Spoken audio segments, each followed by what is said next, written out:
Assalamualaikum warahmatullahi wabarakatuh. Jumpa lagi di channel Kedan Otomotif. Salam Kedan Mobil. Kali ini Bang Kedan mau kasih tips ya. Mumpung ini mau perjalanan mudik, kita harus melakukan pengecekan untuk mobil kita ya. Jadi jangan sampai pas perjalanan mudik rame-rame bersama keluarga, mobil kita trouble karena kesalahan kita tidak melakukan pengecekan sebelum diajak jalan jauh.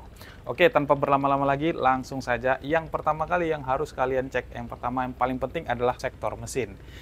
Di sektor mesin adalah hal yang paling terpenting dalam menjalankan mobil, sehingga kalau itu kurang prima, kurang mantep ya, berarti nanti akan bermasalah di jalan ya. Kita lihat saja apa yang paling penting bagian mesin yang perlu diperhatikan. Nah, biasanya kalau Bang Kedan yang paling dicek adalah kebocorannya ya. Jadi kalau misalnya mobil kita diparkir terus di bawah kita lihat ada oli netes, itu wajib diperhatikan dan dibawa ke bengkel untuk dianalisa di mana letak kebocornya. Bahaya sekali kalau tiba-tiba bocornya itu besar dan deras, oli kita habis di jalan dan mesin kita bisa rusak ya. Atau di sela-sela di sini, di ujung-ujung di sini, kita bisa lihat ini mesinnya kering atau tidak. Itu pertama kali yang harus diperhatikan. Yang kedua, kalau semuanya sudah kering, kita perhatikan cooling system kita. Cooling system itu ada bagian radiator dan kemudian kipas ya, dan juga kalau misalnya ini pakai turbo, ini ada intercooler.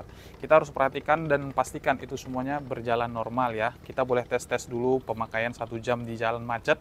Kalau misalnya itu indikator panasnya tidak naik, berarti cooling sistemnya bagus ya. Bisa jadi juga termostatnya macet dan sebagainya, itu harus dipastikan semuanya bagus, dan air radiator tidak berkurang secara drastis secara tiba-tiba ya.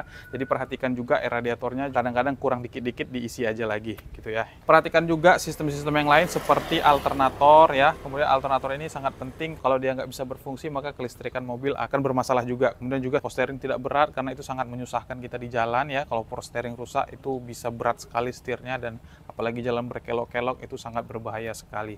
Dan kemudian baterai ya, di akinya ini pastikan kondisinya prima.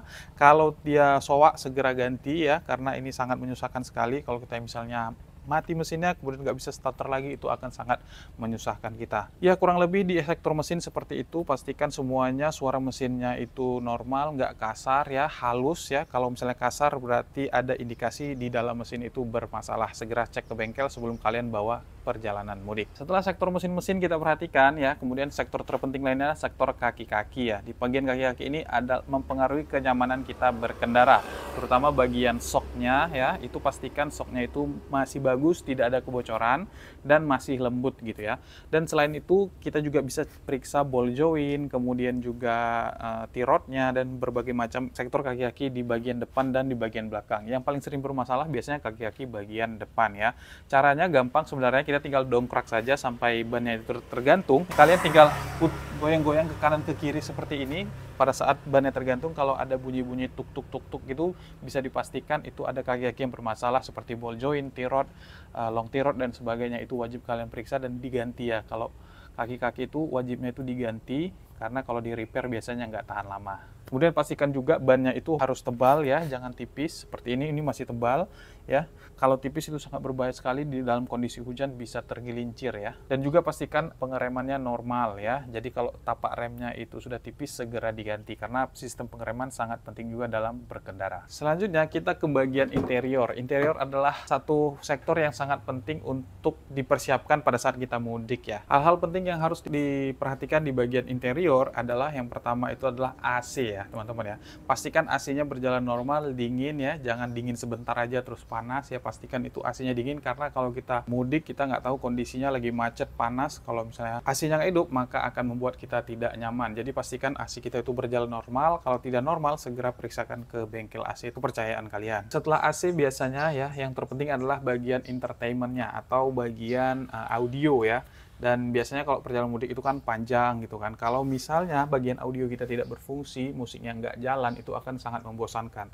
Jadi kalian pastikan ya head unit kalian itu bagus dan normal, sehingga pada saat memutar audio itu berjalan dengan normal, speaker-speakernya semuanya aktif. Dan juga yang sering dilupakan orang adalah penerangan di dalam ya. Biasanya kalau kita perjalanan malam, kadang-kadang kita butuh penerangan di interior ya. Anak kita mau makan, kemudian mencari sesuatu itu sangat penting sekali di penerangan di dalam mobil kita. Karena biasanya itu suka mati ya kan, harus segera ganti bohlamnya saja. Setelah bagian interior, kita juga perlu perhatikan perlampuan mobil ya. Kadang-kadang kita sering terlupa mengecek lampu rem mobil itu masih hidup apa enggak, lampu sen mobil hidup apa enggak, lampu depannya bagus atau tidak ya. Jadi pastikan semua lampu-lampu itu berjalan normal ya, dan hidup semuanya. Seperti lampu sen, lampu mundur, lampu senja, lampu rem, lampu utama, lampu high beam, low beam, fog lamp semuanya hidup dengan normal ya. Kalau kurang terang kalian tinggal ganti saja ke yang versi LED, hasilnya bisa lebih terang. Kemudian yang perlu diperhatikan adalah tools tambahan, seperti misalnya kunci-kunci tambahan, kemudian juga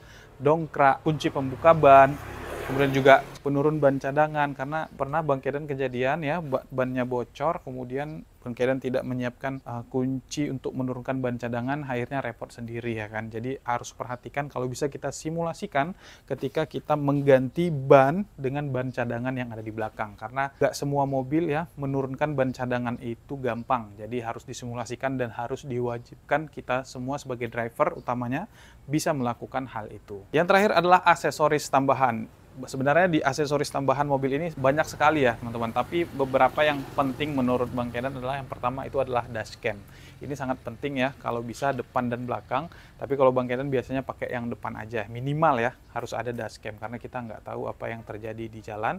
Kita harus punya rekam jejak bukti perjalanan kita ya, karena dashcam itu akan merekam secara terus-menerus selama kita perjalanan. Yang berikutnya menurut Bang Kedan aksesoris tambahan terpenting adalah kompresor udara seperti ini untuk mengisi angin ban. Kadang-kadang ban kita anginnya kurang, jadi sementara kita bisa isi dulu pakai electric compressor air seperti ini ya. Kalian bisa beli juga, linknya Bang Kedan sediakan juga. Dan kalau misalnya bocor halus ya, tiba-tiba pagi-pagi kita lihat ban kita kempes ya, kita bisa pertolongan pertama pakai ini dulu, bawa ke tempat tambal ban ya, selesai masalahnya, daripada harus ganti ban cadangan, nanti ganti lagi, itu akan memakan waktu yang lama. Jadi menurut Bang Kedan ini penting untuk kita sediakan. Berikutnya adalah jumper ya, seperti ini ya. Ini perlu juga menurut Bang Kedan, karena kita nggak tahu kapan aki kita tiba-tiba ngedrop di jalan, jadi kita tinggal pasangin aja, jumper aja pakai ini, langsung bisa hidup kembali. Dan ini juga bisa dijadikan sebagai power bank juga ya. Atau misalnya ada saudara kita, ada orang di jalan lagi butuh jumper ya, kita bisa bantu pakai jumper Vitoman V6 Pro seperti ini contohnya ya. Oke, begitu saja yang bisa Bang Kedan sharing tentang persiapan perjalanan mudik ya untuk mobil kita, supaya kita aman dan nyaman di perjalanan. Tentunya kita wajib mempersiapkan mobil kita ini ya untuk dipakai perjalanan mudik itu dengan sehat ya. Jadi semuanya diperhatikan, mulai dari mesin, kaki-kaki, interior ya, perlampuan, dan aksesoris-aksesoris tambahannya, dan segala macam persiapannya. Jika kalian baru lihat channel ini, silahkan subscribe ya, dan komen di kolom komentar untuk sharing-sharing ya. Terima kasih yang sudah menonton. Salam Kedan Mobil. Assalamualaikum warahmatullahi wabarakatuh.